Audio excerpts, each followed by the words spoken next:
It's after midnight on Saturday at Johannesburg Hospital, one of the largest in the country. This is the trauma unit, where the pressure is high.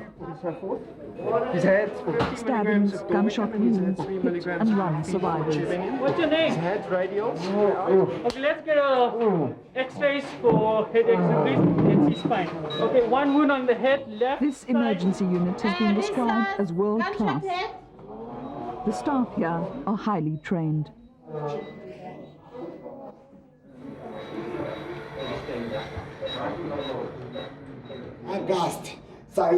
But their tolerance levels are sometimes stretched to the limits. White men must stay South Africa. It's often more than a young intern can take. And the system's very, very, very draining. I've been in there for a year and I'm finished. I feel like I'm 40. They've been there for 20 years, you can just imagine.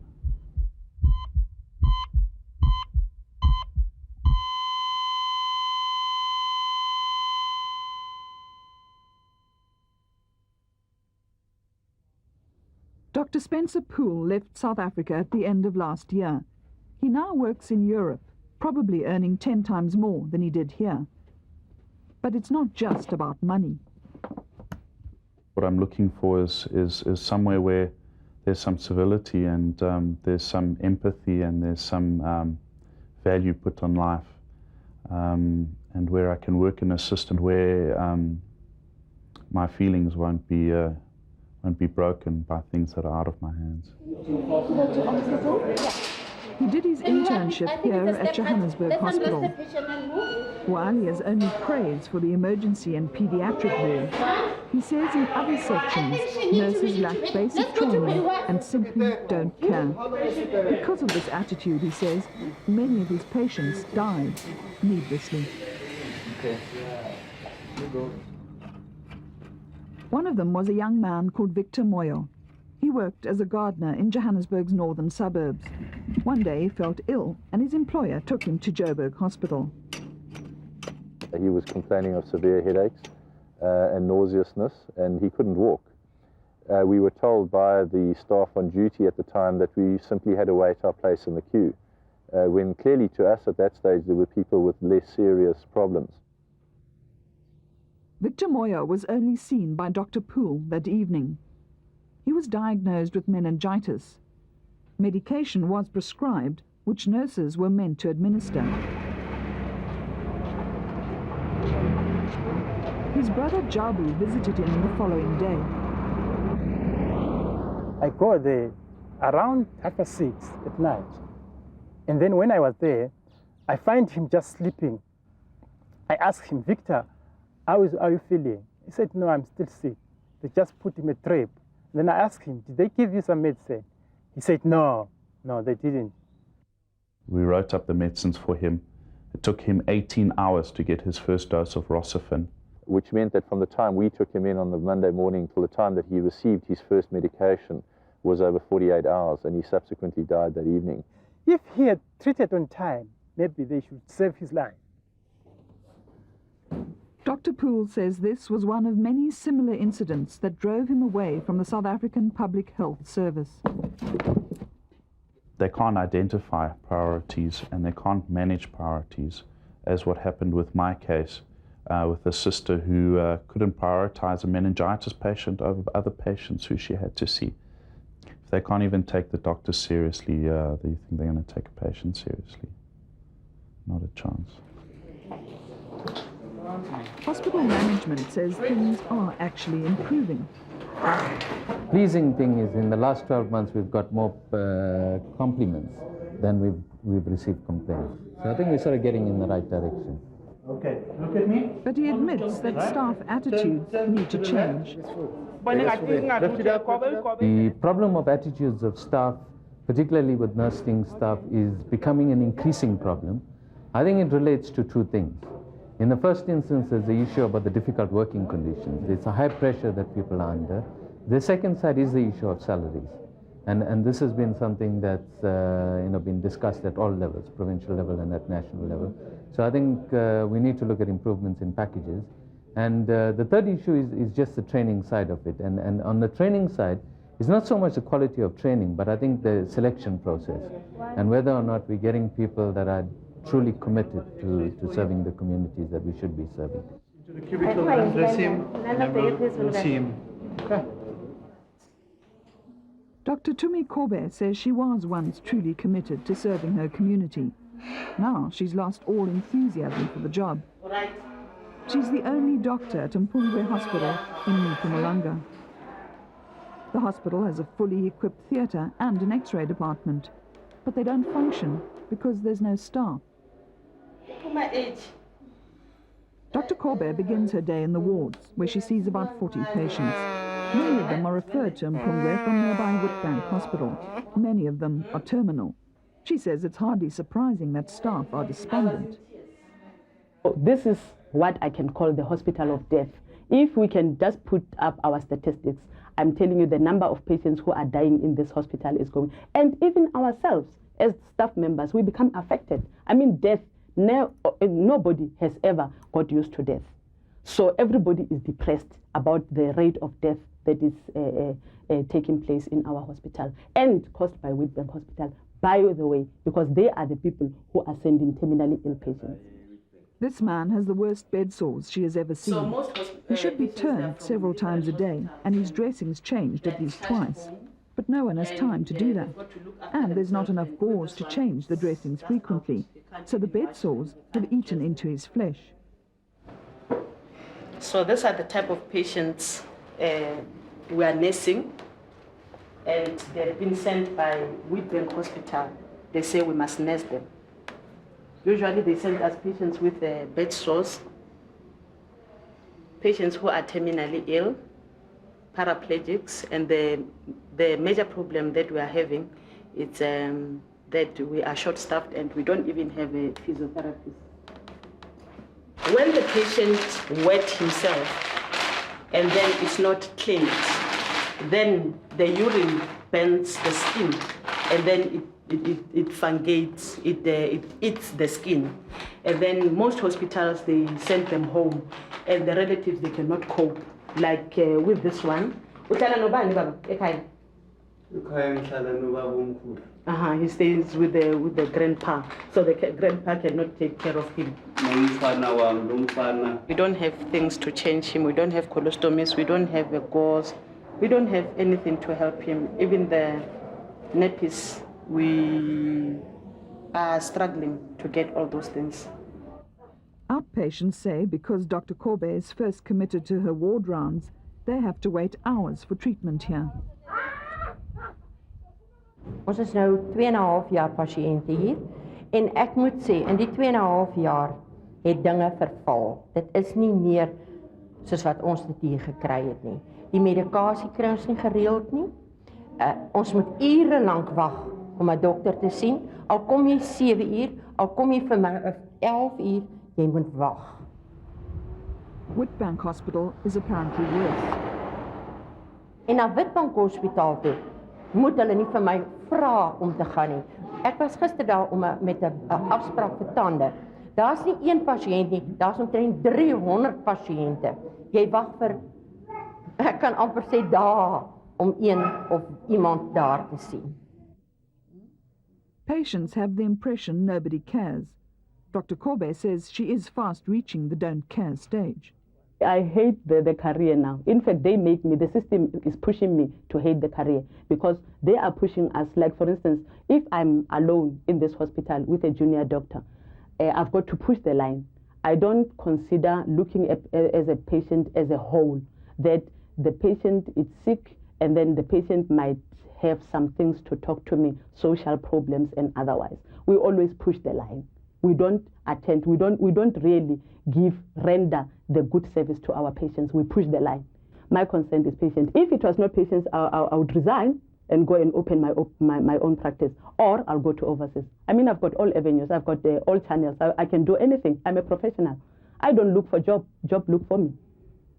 So the reason why I'm still at the hospital, I'm still loyal to a provincial hospital, is that my concern is for these patients who are outside. Mpungwe serves a community. We serve quite a huge community. So my concern is for the patient. Otherwise, I would quit. I would take my bag and go. She's even embarked on a go slow and sent out a protest letter.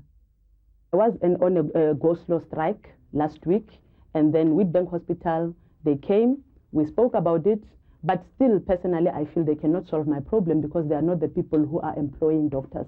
The people who are employing doctors, they are at the head office.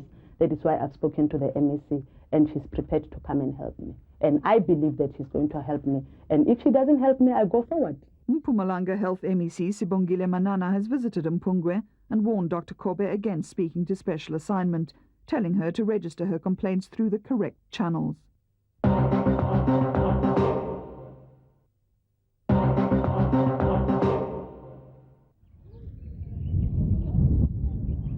Tshepong Hospital in the Northwest Province once served only black communities. In 1999, services were decentralized, and Tshepong and Klerksdorp hospitals became one complex. Management says the amalgamation has improved standards. But some members of the public have a different perception.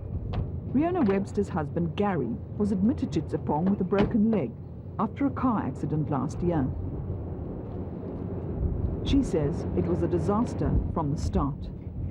The guy that did the x-rays was drunk and he was bumping against his leg. And my father-in-law asked him the first time nicely, you know, he's bumping against his leg, please just be careful. And he still just kept on bumping against his leg because he couldn't sit upright. Her husband's leg was badly fractured and had to be operated on. After the second operation, when they did when they put the pin in, he was very disorientated because of the medication they gave him. So that night he fell off the bed, and they left him like that.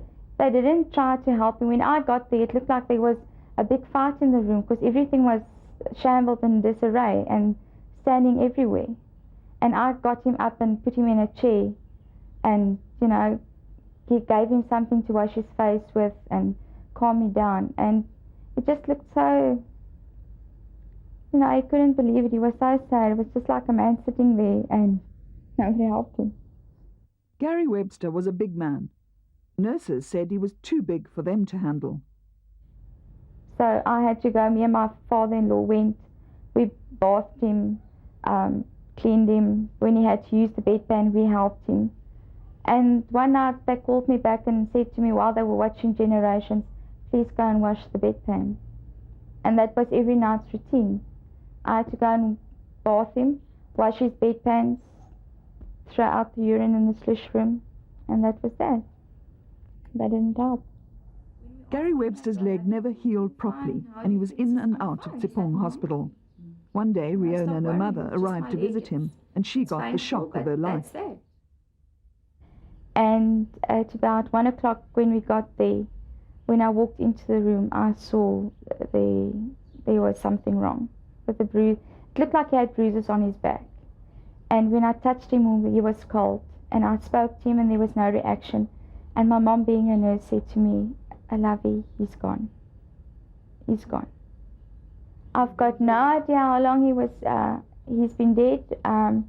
When we got there into the room, his plate of food was on the trolley as well. So, I mean, they put the food there. They didn't even look if he was all right or notice that there was something wrong. And it was untouched. It wasn't even open. It was ice cold as well.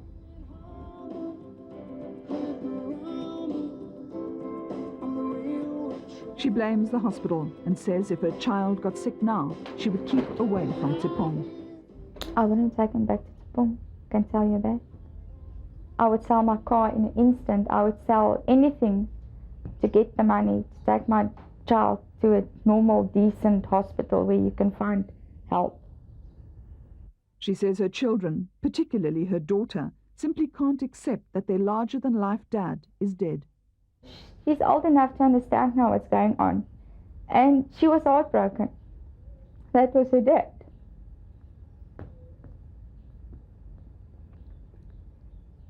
And, you know, she still asks, is he coming back?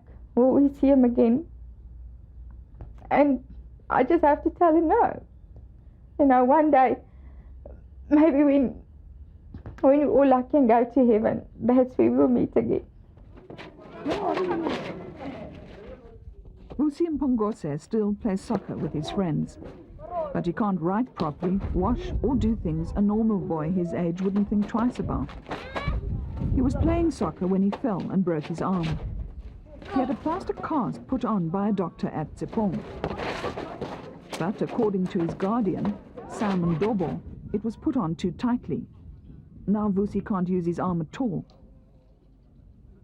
His life has changed now because there is something that he cannot even do. See that when he thinks about the past, his old life that he was living like a normal life with other people doing his own things on his own. So now he must have an assistance to do something.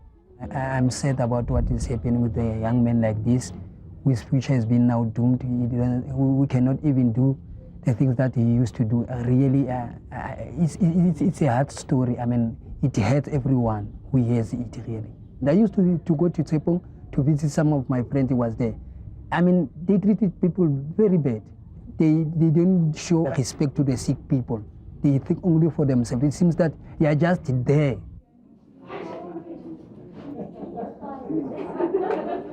Managers at Tsepong are concerned about the hospital's image. They took us on a tour of the complex and said standards were generally high. They said they did their best to provide quality service to a large community. I think you need to accept that a complex this size, Klerksdorp Tsepong Hospital Complex, is 1,015 beds. It renders about 250,000 patient day equivalents per annum, which means 250,000 patient days of service is being delivered. Surely there will be complaints. This is our complaints form that we use or we give to He the admits patients. that they do have staffing problems. We do share because we have some. Even if we had the financial resources, to attract the necessary staff and to retain them is a big challenge, I think, not only to the Northwest Province, but to the country as a whole. Many of our nursing personnel and doctors still exits the country, and I don't think that's only a challenge to the public health sector. Even our colleagues in the private health sector complain about staff turnover.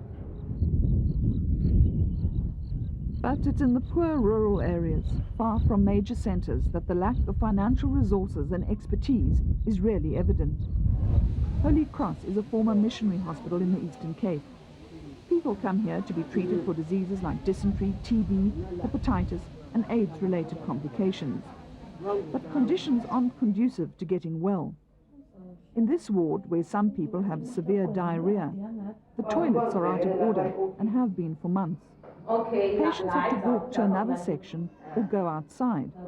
The wards smell unpleasant and most of the basins are blocked, except this one, where the tap runs continuously. Nurses say maintenance is never done. Apha i-toilets azisebenzi nesinki sakhona kwazanywa ukuthiwa ziyalungiswa kodwa-ke abacaca ukuba azilungiseki kangangoba-ke ama-patient ethu aye ngapha ngasemva kwe-big toilets. There is no hot running water. Nurses have to boil water for patients to wash in a bucket. The ceilings and walls are damp. Siye sibone kanjalo-ke sicimba okanye mhlawumbe asihoyekanga. Asikhathalelekanga kuba sikwezindawo esikuso. Kanti siyanqena ukuthi noko ibe yindawo le efana nezinye izibhedlela. Kakhulukazi-ke le wodi engathi ingavulwa ngoba zonke izifo ezithelelayo zineswa apha. Ngoku akukwaseki kakuhle ngoba abantu bacinene, akukho mpepho ingenayo, abantu babe fresh.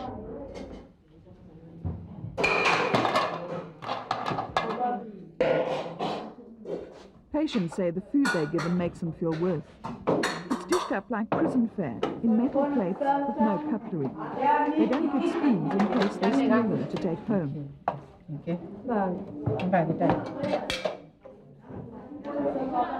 They have to bring their own spoons or use their hands.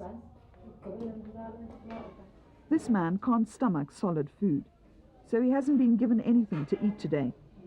He said he was given runny porridge the day before. hayi ngenye indathi nendicela amasi waxa ukuthi kuthiwa amasi akaphumi noba unini ngoba ubuya kube ngcono kwawona wafubise ngesinkwa ke wona amanzi kwazi ukuthi.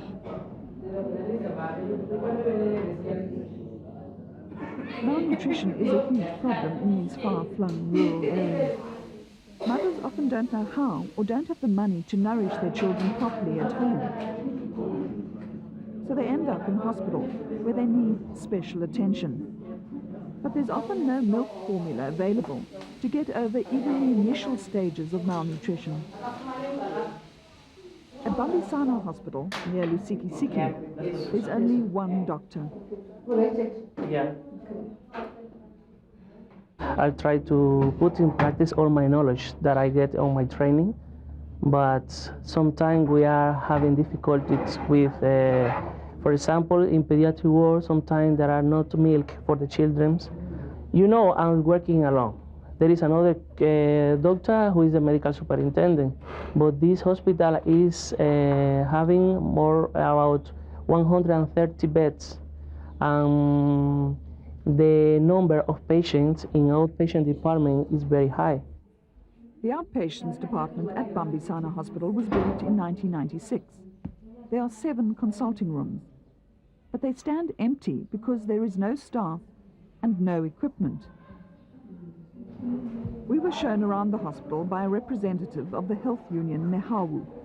There was no manager on the premises. Nombuyiselo Chumane says that's where the problem lies. The culture of working is not there. Why is it like that? It's because there's no supervision. Even within the management, there's no culture of working. They come, they don't come, because they know that nobody will ask them. So the workers have adopted that. To whom are these people who are in charge of these hospitals accountable to? Do they write papers? Do these people in Bishop receive the papers and come down to the ground and look at what is there practically? Budget is there. Why is the equipment not bought? Nobody knows. She says if you're poor and live in a remote area, it seems you have to put up with poor service. Notice to all patients, beware, because of the shortage of workers, i.e. doctors, nurses, and the general workers. It's compulsory that everything will not be the same as it was planned. You are urged then to sit and be silent and wait for your turn. The hospital's ambulance, a donation, wasn't working and hadn't been for months. So patients, however old or ill, have to find their own transport. In the laundry, the washing machines were out of order.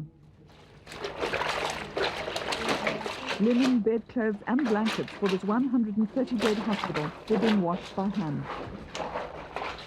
Iphelele ngungamanzi bakudela nto siyenza umasinxa bephukile bathatha ithubulungiso njengangoba iziveki ezindini sihlamba ngezandla amanzi ayabanda asinanto ifudumele eloni nohulumeni imali akasiniki ukuthi si-affecte nto yasebulemu sithwele nzima ke ngoku nabasebenzi bambalwa. Not surprisingly, the linen cupboard was bare. A health department spokesperson says a cabinet team recently visited some hospitals in the Eastern Cape to assess the situation. Vacant posts have been advertised, but there hasn't been much of a response. Government now plans to try to ensure the recruitment of personnel by improving living and working conditions. For patients and health workers in certain areas, those measures can't be implemented soon enough.